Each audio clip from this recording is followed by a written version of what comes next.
Welcome to Sunshine Cathedral's Queer God Squad. It's Tuesday, February 10th, 2026. I am Bishop Darrell Watkins, the Senior Minister of the Sunshine Cathedral. With me today are Bishop Robert Griffin, my husband, Reverend Dr. Ann Atwell, and Reverend Kevin Tisdall. We are the Queer God Squad. Visit sunshinecathedral.org to learn more about us. Queer God Squad was created by Hotspots Happening Out to support our mission to explore the value of faith in the LGBTQ community. There is no streaming TV show like this in the entire world. In 2026, we are celebrating the 41st anniversary of Hotspots magazine, with Queer News Tonight sharing over 11,000 stories and 11 million views so far. We are the largest nonprofit LGBTQ media organization in America, and we encourage you to support our mission to inform, entertain, and educate our community and allies.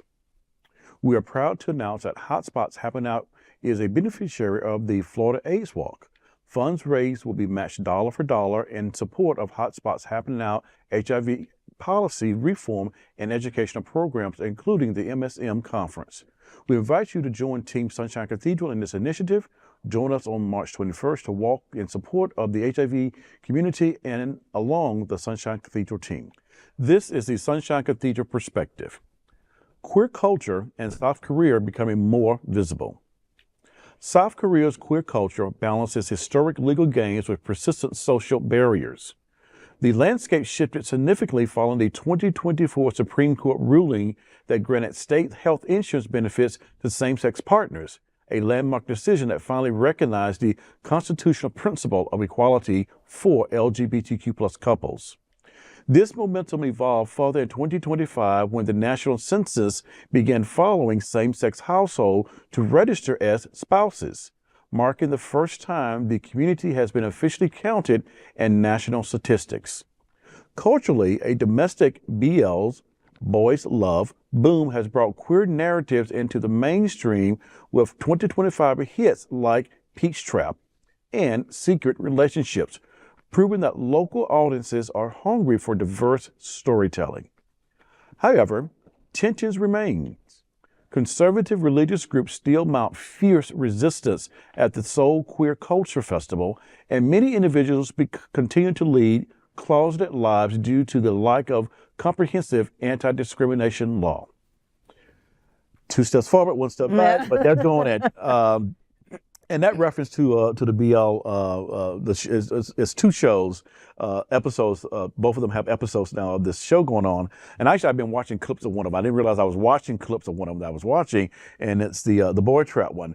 And it's a fun, interesting plot of love, how people meet, what's going on in relationships. It's a very different take on relationships, but it's fun to watch how still yet another part of our world is developing in the queer arts, culture, bringing people out, bringing people together, challenging discrimination, and they're doing it through arts. Yeah. You know, that's the fun part about all this is I look at it like, because we're in the arts, we're going to find us in the arts.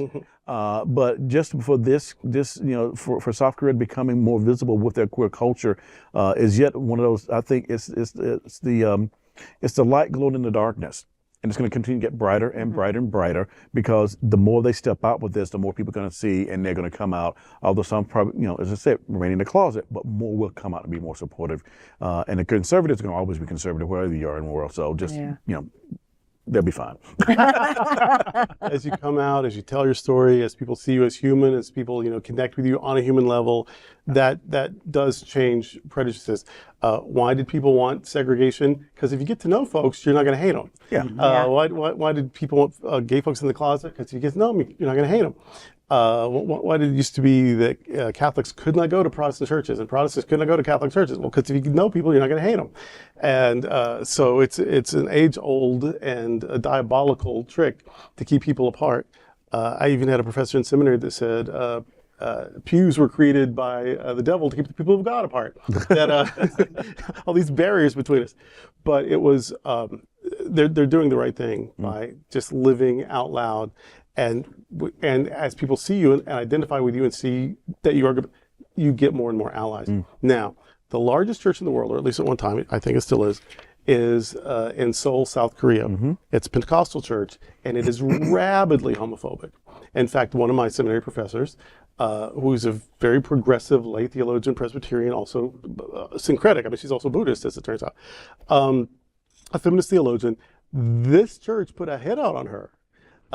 She was part of the youth movement in South Korea when it was under sort of a dictatorship, and she went to prison and all this kind of stuff. She uses theology as a liberative tool, and this church had marked her. I believe that's one of the reasons why she's in the United States, why I had the privilege of studying with her.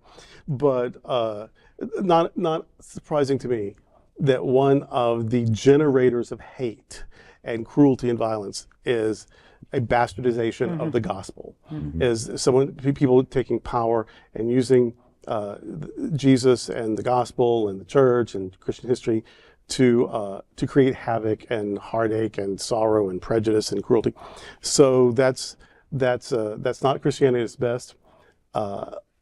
It's not what Christianity ought to be, and I think how you give a counter witness to that is what is happening. You live your life anyway.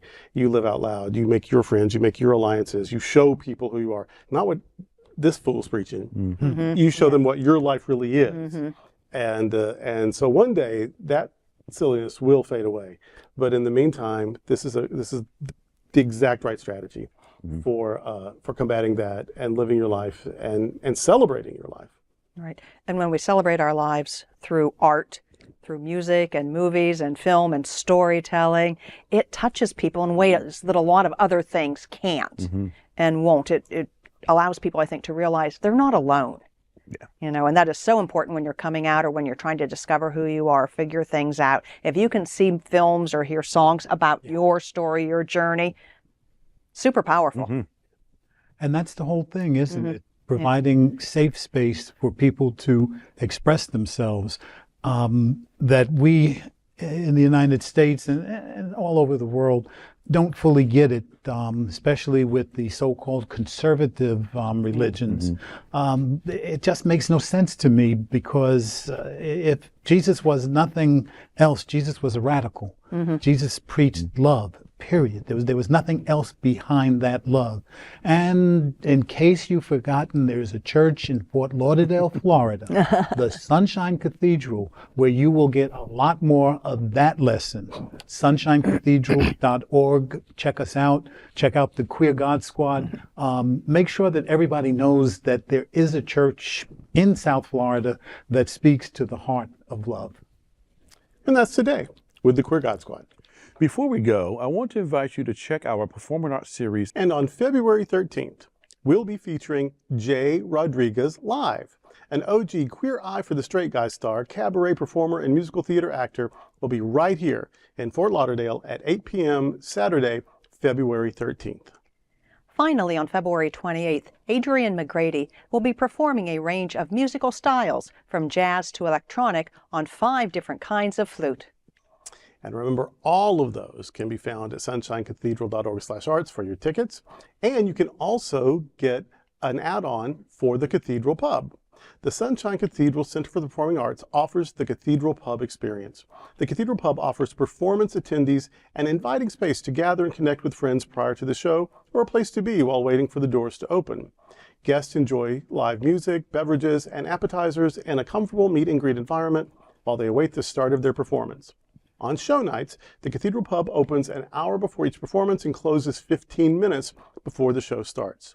Entry to the Cathedral Pub requires a separate purchase from your seat ticket, and the link can be found on the seat selection page.